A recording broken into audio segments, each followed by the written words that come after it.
Gallego, gerente y técnico de Iberopistacho. Hoy me dirijo a los clientes de Iberopistacho, a las personas que nos compran la planta.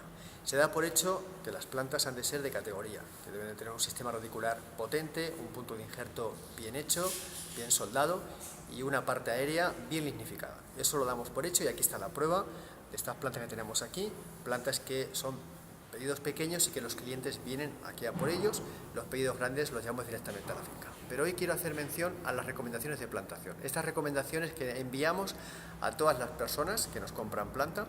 Y es muy importante que para que la planta sea exitosa en el campo, no solo es que la planta sea de alta calidad, como estoy describiendo, sino que las recomendaciones se lleven tal cual nosotros indicamos. Es muy importante.